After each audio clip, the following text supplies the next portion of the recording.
We are in El Salvador, and a couple days of rest after a big week with Team 5 is what we need. So we find a beach to make camp. You gotta pull behind you too. I'd say that's a fair price. Oh. While leveling the rigs and setting up camp, our mood shifts when we are informed of some unfortunate news. The guy behind me here, they came up asking. They had two people lost at sea. They found one that died. They haven't found the other person yet. So these locals came. One of them, speaking broken English, asked if we would help them find the other person that is lost at sea or somewhere here. So yeah, they just don't have any equipment here to do any of that stuff. So they're asking for help. We absolutely. Going to thank you. Boy, and ¿cuántos años on the 15-year-old boy? Pop them. Pull them into the sea, so they got lost, and anybody knows anything about it. Yeah. So one person did appear this morning. Thank you very much. See ya. Yeah. Apparently there were two kids out playing, two teenagers out playing on the beach, just a little bit into the tide, into the water, and they went missing yesterday afternoon. They found one of them this morning deceased on the beach about 5 or 6 kilometers south of here. And so they've asked us to keep our eyes open, probably go for a little walk, and just want to be very in tune to that. The family is actually staying here right now, so we're going to provide what we can and hope for the best. Many of us have kids, and this hits home.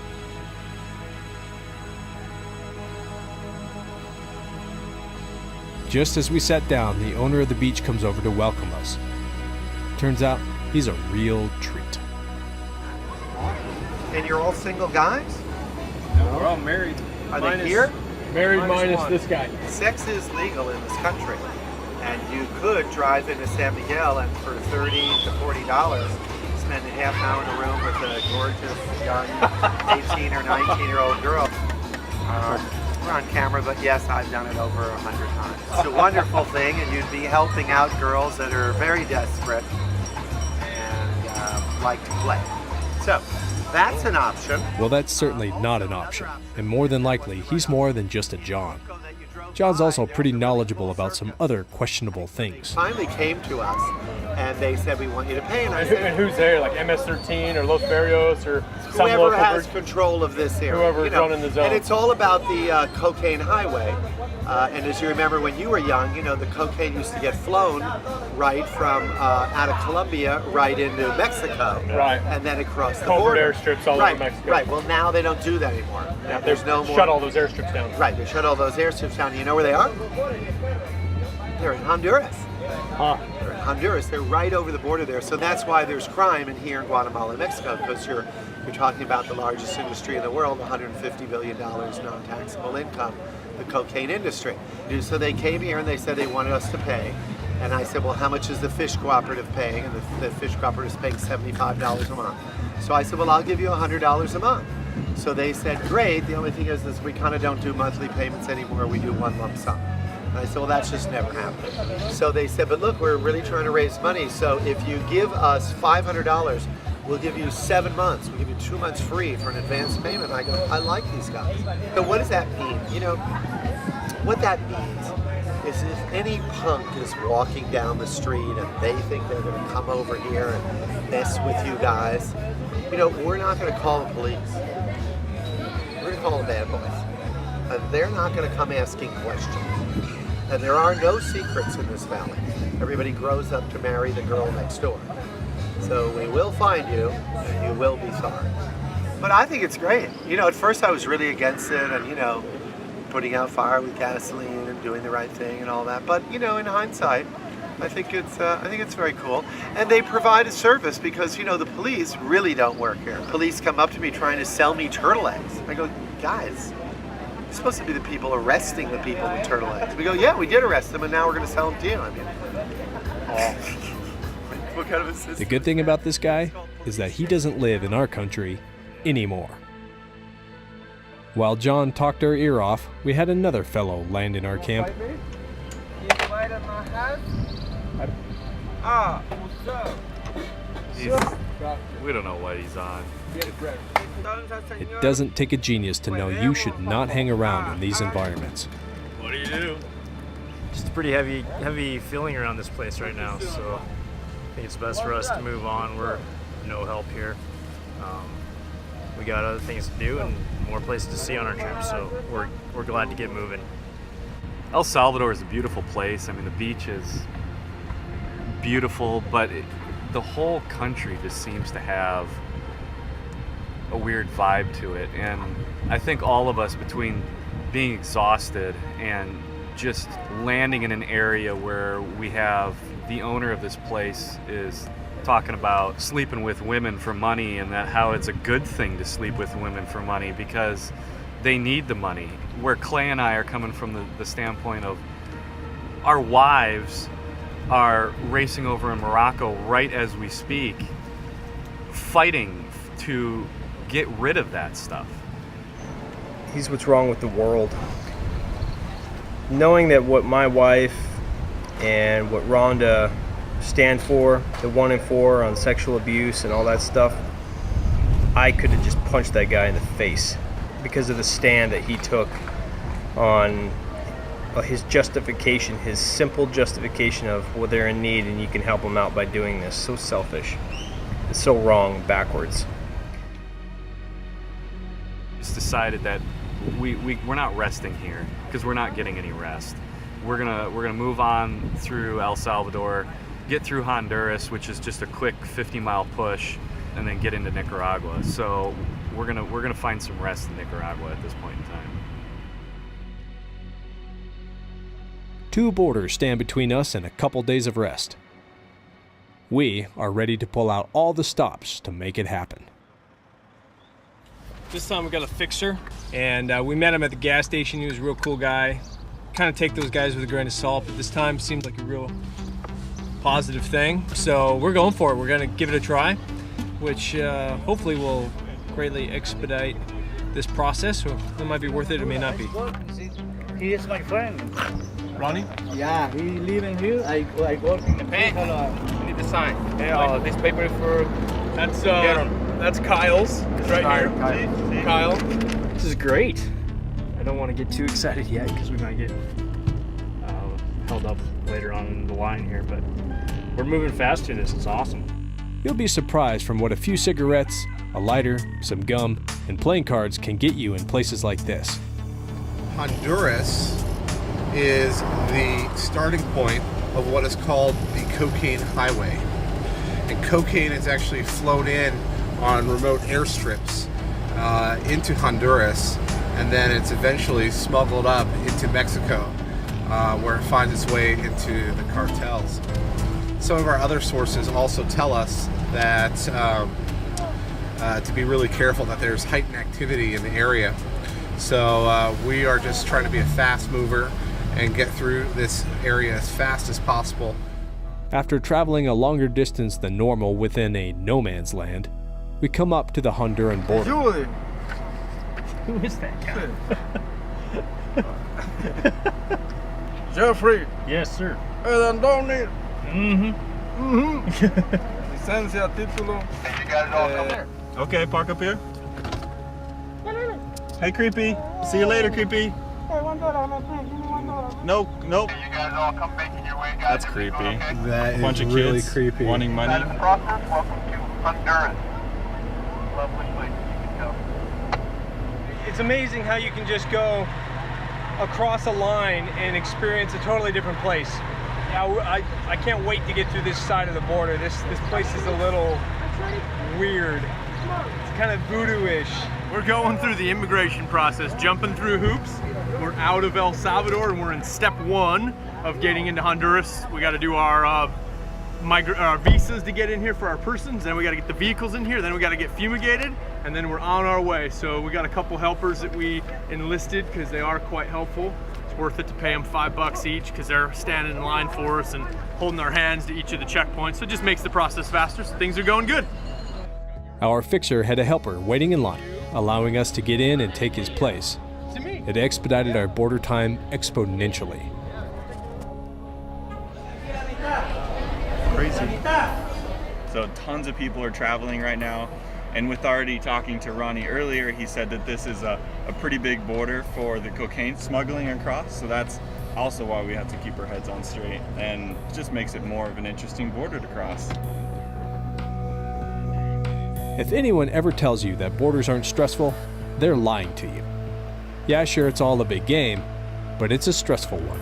So I was just walking back from over there, Colin and I, and a guy brushed up against my side, but I had my hand down by my front pocket, and he was trying to go in my pocket. I mean, he was trying to pickpocket me, so I just brushed him off and just kept walking and didn't stop. Your face was like, hey, like, yeah. They're Oh good. well, it's gonna happen. They're You just gotta good. be prepared for it. We gotta keep our hands in our pockets like all the time.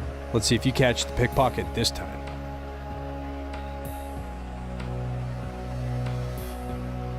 So I just got yelled at for having a camera in the border. I didn't see like 10 guards yelling at me. So now I'm gonna start with this little camera and do it anyways. Right, guys, so it is 11:35. We've got 25 minutes to get through this whole process, or we spend another hour here watching them eat lunch and then finish. So let's just be hasty about it, make sure we're making all the right moves and ready to go when these guys give us the thumbs up. And we'll get through this import process and fumigation. Okay, they're coming up here. You don't want to spend any more time than necessary in a no man's land. If something goes down while in this zone, you're literally in the middle of nowhere. Yeah, the guard didn't like our camera at all, so he said, I will hold you up for a long time unless you something. Really?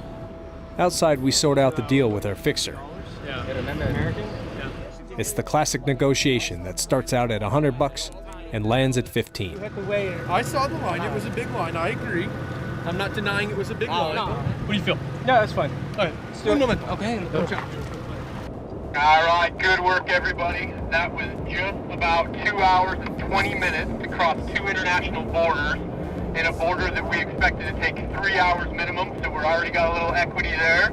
We learned a valuable lesson that some of these helpers can be actual good help too, so that cost us $15 for them, so I think it was money well spent. I tell you what, I didn't want to spend another hour waiting in line, so to me it was worth it.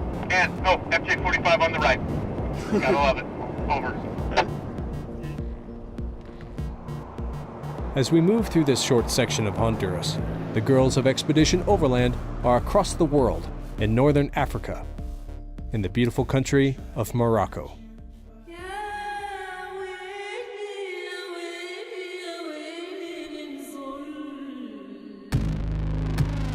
We just got off the plane! We're in Morocco.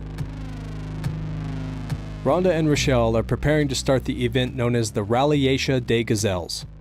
This is their second time competing together, and they are here to win.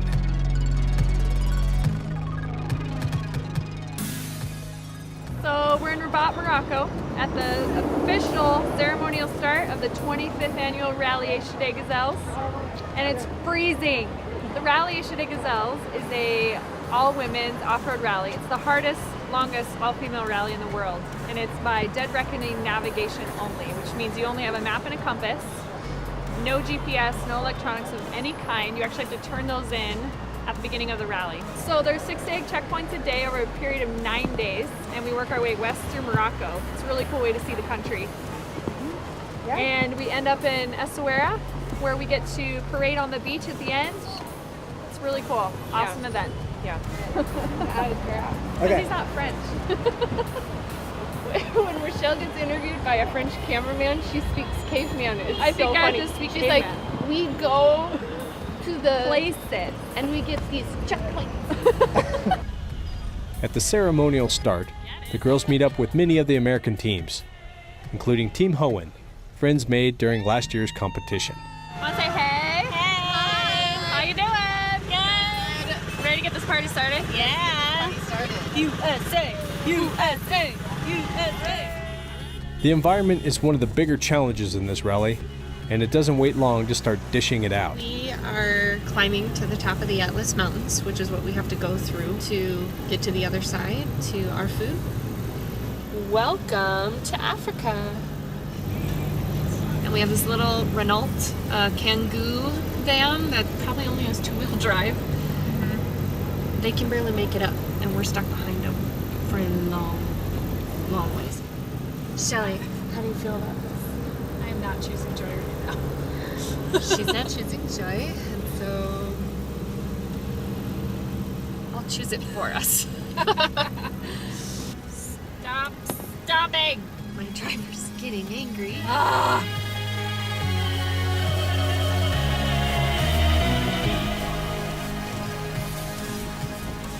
Hey ladies! What's going on? We're in Africa. It's Okay, get back in. Get in the truck. So, I left Montana to go to the desert for some more weather. And this is what we're driving through right now. The rally has several categories: quads and bikes, crossovers, and four-wheel drives.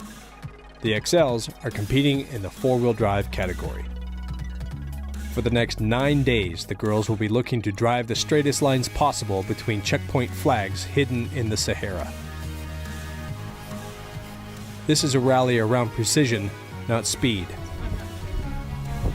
The fewer kilometers traveled over the course of the rally, the higher the ranking. All maps of Wadi. Okay. And the road book of Prologue. Okay. Merci. Thank you. Have fun. Thank you.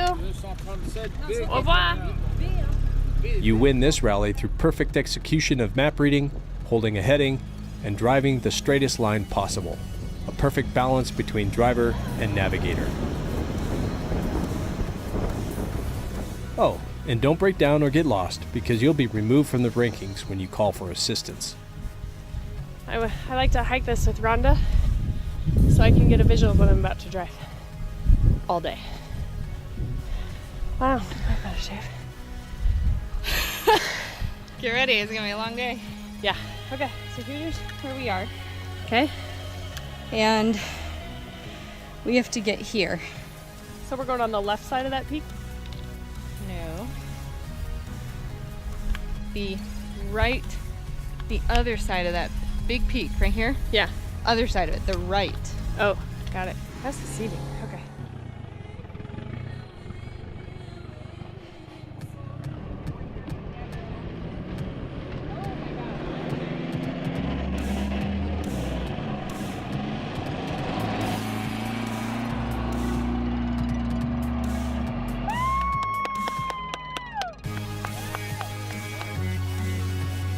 Rochelle is showing good confidence in her driving, and here she demonstrates the perfect way to crest a dune, keeping enough momentum to get to the top without getting high-centered.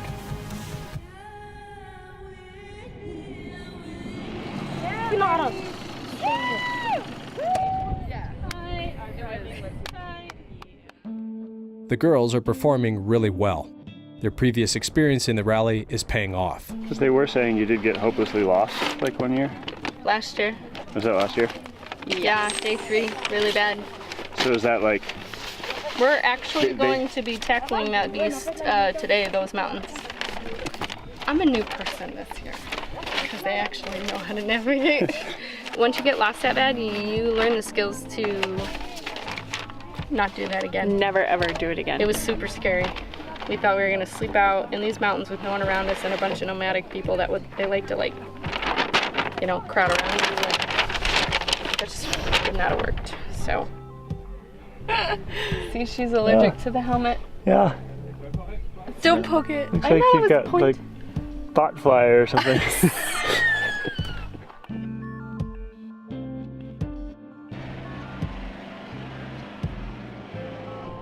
We've got 8 checkpoints to do today. We're on a marathon leg. The oil light kept coming on, so I checked it and found out I had almost no oil in the truck. So filled her up with oil, put some fuel treatment in there, bandaged my face, and here we are.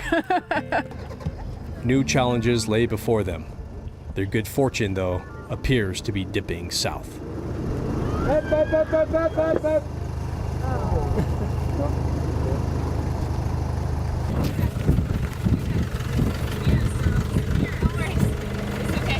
We're only in the middle of nowhere in the desert, and you get backed into. 20, almost exactly the same distance we just did. Okay, and it's looking a little more aggressive.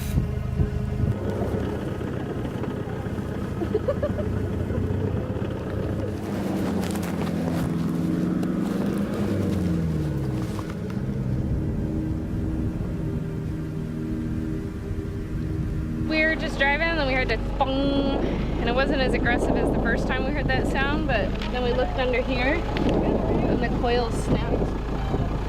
This checkpoint really sucked. I hated this checkpoint. I hated it too. It was terrible. I'm just gonna keep driving careful on it and see what the mechanics say when I get back. So I honestly don't know what I'm gonna do.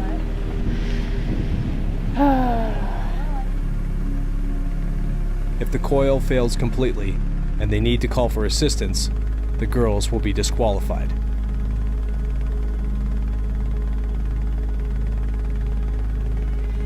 Five more days and hundreds of kilometers of unforgiving terrain still await.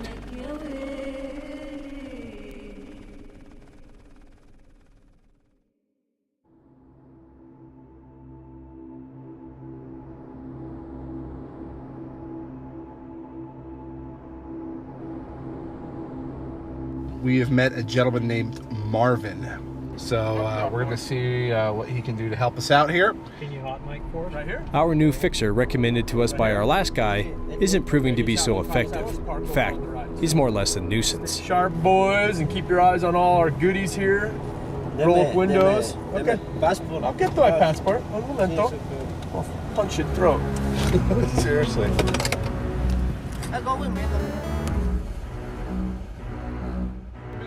Now we'll get this photocopy, bring it back, hand off a copy, then go take our papers, and that proves that we checked our vehicles out of Honduras, and then we go down and register back into Nicaragua. So last border took us 2 hours and 15 minutes. We'll see how long this one takes us. So he's not sure if it's because he was in Africa or not, but we need our yellow fever shots, vaccinations, and I wasn't told to get that. So I have typhoid, tetanus, hepatitis A, and B. So what I'm going to do is I'm going to borrow I got Scott's paper because it doesn't have a name on it, no identifying name on it. So I'm now current on shots I've never even got, which is really cool. It's the first time we've had to provide a medical document to get out of a country. Just handing in our yellow fever. Some of us have them. Some of us don't. So we'll see. So I just borrowed Scott's extra copy, which didn't have his name on it, and the guy didn't notice. So we'll see if Scott gets through with the same paper.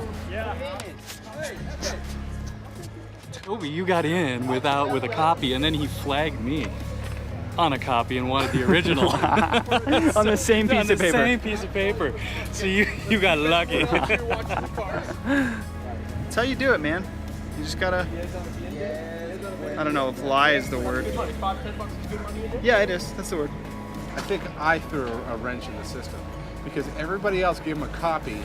Then all of a sudden I threw in my original because I didn't have a copy. Yeah, and then he probably said, "Hey, wait a minute. These aren't originals. These aren't originals. Go get your original." Yeah. So I think it's because I had my original that threw a wrench in the system. So. Well, I had the original and There it you worked. go. That's awesome. And now if I get yellow fever, it's because I'm not Scott. A problem none of us have planned for comes in from left field. A new fumigation technique comes into play. Fill my guy. You have to get out of the vehicle. Oh, are you spraying inside? Yeah. New. Brand new. Yeah. I do everything short of beg to be omitted as our vehicles are brand new. Brand new, 2015 Toyota. Don't spray that in my car. No, senor, please. Just okay. With a patch and a sticker, I'm able to get the gentleman to reduce the amount he sprays in the brakes. It's better than nothing. See. Yeah. Okay.